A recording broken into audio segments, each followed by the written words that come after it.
कैसा हो कि आपके पास कोई ऐसी वॉशिंग मशीन आ जाए जिसके जरिए आप कुछ भी मांगे तो वो पूरा हो जाए। और कुछ ऐसा ही देखने को मिलेगा आपको इस कहानी में। कहानी की शुरुआत में एक शख्स को देखते हैं जिसका नाम होता है हाशिमोटो, जो कि जिन्जा टोक्यो में रहता है, जिसे नौकरी से निकाल दिया गया है और इसी वजह से वो पैसों की काफी दिक्कत झेल रहा है और काफी परेशान भी होता है। एक सुबह वो जब अपने कपड़ों को धोने के लिए एक वॉशिंग मशीन लॉन्ड्री में जाता है और जैसे अपने कपड़ों को मशीन में डालता है और उसको बंद करने के बाद जब वो बैठता है और सोचता है कि काश एक बियर मिल जाती, और तभी उसी मशीन में से कुछ गिरने की आवाज आती है। जैसे ही वो उस मशीन की तरफ जाता है तो देखता है कि वहां पर एक बियर की कैन गिरी हुई है। अब शुरू में तो उसको यही लगता है कि शायद इस मशीन में कोई इस कैन को छोड़ गया होगा, लेकिन वो एक चीज को देखकर शॉक हो जाता है कि बियर ठंडी कैसे है। और इसी दौरान एक बूढ़ा आदमी भी वहां पर आता है जो कि हाशिमोटो से बोलता है कि ये ड्रायर सबकी इच्छा पूरी करता है। और यहाँ पर हाशिमोटो इस बूढ़े आदमी को पागल समझता है और उसकी बातों को सीरियसली नहीं लेता, जहाँ पर बूढ़ा आदमी ये सब कह के चले जाता है। इसी के बाद एक लड़की उसी शॉप में आती है और अपने कपड़े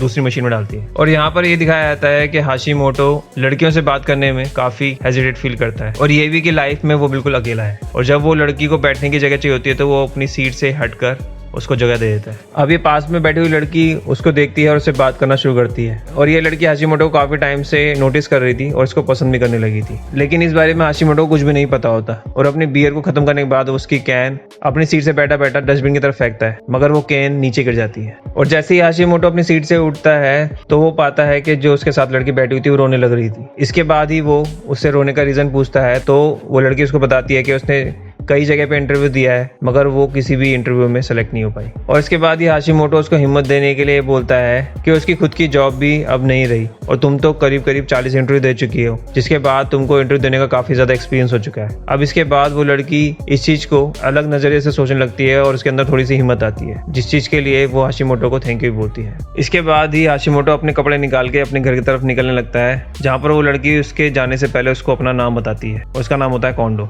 फिर हाशिमोटो के पास एक कॉल आता है जब वो अपने घर पे होता है और वो कॉल उसकी माँ का होता है। उसकी माँ उसको बताती है उसके फादर हॉस्पिटल में एडमिट है और उनको 1800 येन की जरूरत पड़ रही है। येन मतलब जापानीज करेंसी, जैसे कि इंडिया में रुपए। अब हाशिमोटो के पास कोई सेविंग्स तो थी नहीं, मगर वो फिर भी अपनी माँ को पैसे देने के लिए प्रॉमिस कर देता है। इसके बाद ही हाशिमोटो दोबारा से उस लॉन्ड्री में जाता है। अभी तक तो उसको यही लग रहा था कि वो बूढ़ा आदमी एक पागल हो सकता है, लेकिन फिर भी वो इस चीज को ट्राई करने आता है कि वो उस मशीन से विश मांगेगा तो कुछ होगा या नहीं। और फिर वो उस मशीन के सामने खड़ा होता है और फिर उससे पैसे की विश मांगता है। लेकिन यहाँ पर हाशिमोटो अपनी विश मांगने के बाद सोचता है कि वो कितना बड़ा बेवकूफ है और क्या करने जा रहा था और क्या सोच के बैठा था। लेकिन जब वो ड्राइवर के पास जाता है तो उसको काफी सारे पैसे दिखते हैं और ये देख के हाशिमोटो को विश्वास नहीं हो रहा था, क्योंकि जितने पैसे उसने मांगे थे उस मशीन से उतने ही पैसे उसको वहां पर मिल गए थे। और इसके बाद ही वो उन पैसों को लेके जा ही रहा होता है।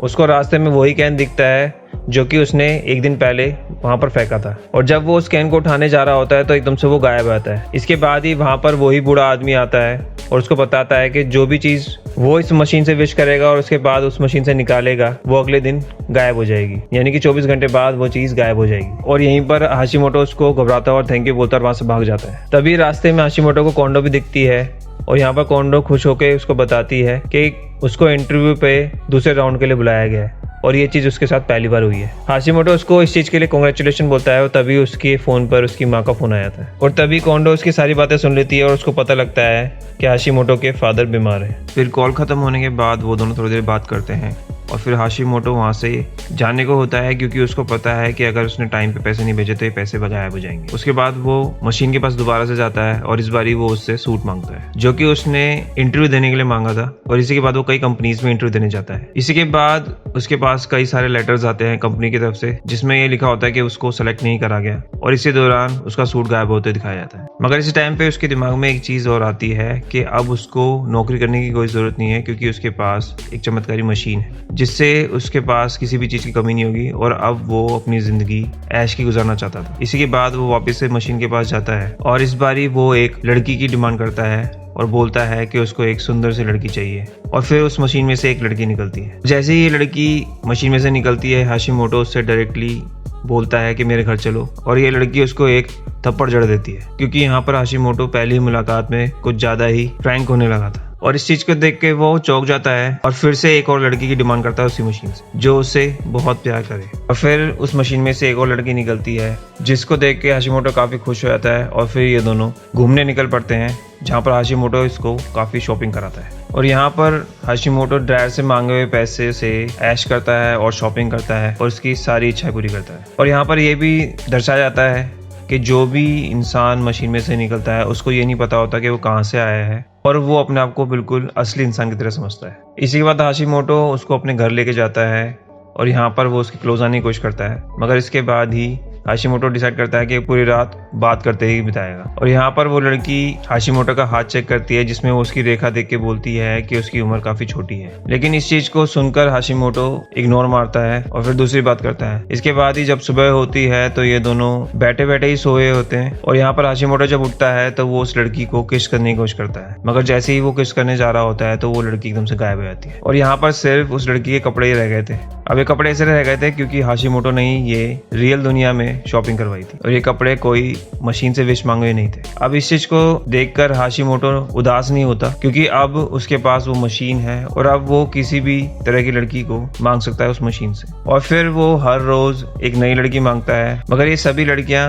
एक जैसी नहीं होती, अलग अलग नेचर की होती हैं। और यहाँ पर हाशिमोटो हर दिन एक नई लड़की के साथ उनको शॉपिंग कराता है, उनके साथ मजे करता है और ऐश मारता है। फिर एक दिन हाशिमोटो एक नई लड़की के साथ गार्डन में बैठा होता है, जहाँ पर दूसरी तरफ कोंडो उसको एक लड़की के साथ बैठा हुआ देख लेती है। अब इन दोनों को साथ देखकर कोंडो को अच्छा नहीं लगता और फिर वो इन दोनों का पीछा करती है, जहाँ पर वो एक ज्वेलरी की शॉप तक पहुंच जाती है। और यहाँ पर जब कोंडो हाशिमोटो को उस लड़की को एक महंगी रिंग पहनाते हुए देखती है तो वो काफी जलन भावना में आ जाती है और हाशिमोटो से नाराज भी हो जाती है। और साथ ही साथ में वो ये भी नहीं समझ पाती कि आखिर हाशिमोटो के पास इतने सारे पैसे आ कहां से रहे। और फिर अगले दिन जब ये दोनों एक लॉन्ड्री में मिलते हैं तो यहाँ पर कोंडो हाशिमोटो से पूछती है कि तुम्हारे पास इतने सारे पैसे कहां से आ रहे हैं। इसके जवाब में हाशिमोटो बोलता है कि उसकी एक लॉटरी लगी थी और वो एक लड़की के साथ रिलेशनशिप में भी है। इसी पर कोंडो उसको समझाती है कि जिस लड़की के चक्कर में तुम पड़े हो वो सिर्फ तुमको पैसों के लिए यूज कर रही है, जिस पर हाशिमोटो रिप्लाई देता हुआ जाता है कि उसको कोई फर्क नहीं पड़ता और ये बोल के वो वहां से चले जाता है। इसके बाद ही हाशिमोटो को एक और लड़की के साथ दिखाया जाता है,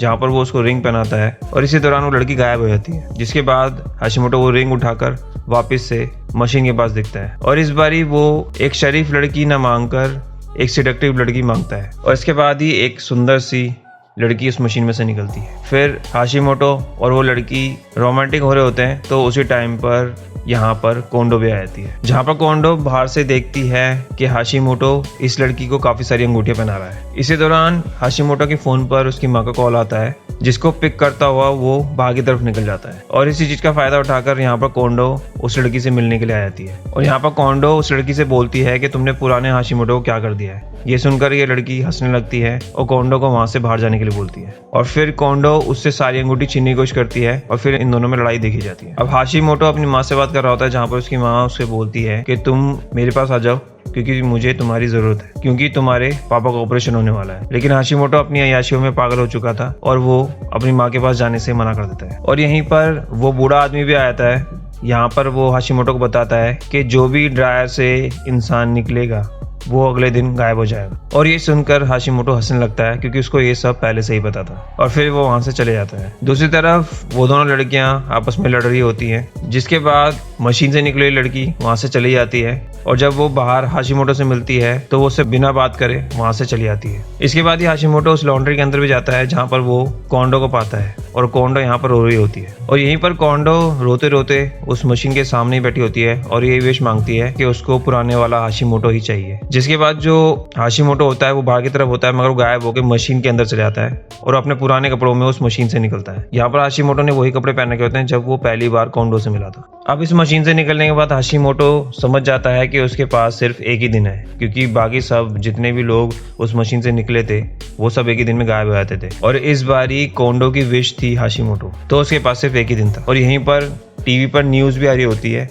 जहाँ पर उसको पता लगता है कि ज्वेलरी शॉप में काफी सारे येन गायब हो चुके हैं, यानी कि जो मनी उसने ज्वेलरी शॉप में दी थी कुछ ज्वेलरीज खरीदने के लिए, वो मनी एकदम से गायब हो जाती है। और इसी चीज को देखकर हाशिमोटो एकदम से उदास और डिप्रेशन में जमीन पर गिर जाता है और उसके पीछे खड़ी कोंडो ये चीज देखकर समझ नहीं पाती कि हाशिमोटो को आखिर हुआ क्या है। और फिर इस मूवी का इस सस्पेंस के साथ डी एंड हो जाता है। तो इसकी एंडिंग कुछ इस तरह से ही दिखाई गई है कि हाशिमोटो को पता था कि उसके पास सिर्फ एक ही दिन की लाइफ बची है और अब वो खुद एक किसी की विश बन चुका है और उसको पहले से भी एक लड़की ने बता दिया था कि उसकी लाइफ बहुत ही छोटी है। तो वो चीज़ सच हो जाती है। एक तरह से उसको ये सज़ा मिली थी क्योंकि उसने अपनी विश को गलत तरह से यूज़ करा था और अब वो किसी की विश बन चुका था जो कि सिर्फ एक दिन की विश थी। तो मैं होप करता हूँ कि आपको ये स्टोरी समझ में आई होगी और अच्छी लगी होगी। इसी तरह की स्टोरीज देखने के लिए इस चैनल पर जुड़े रहिए। Thank you for watching.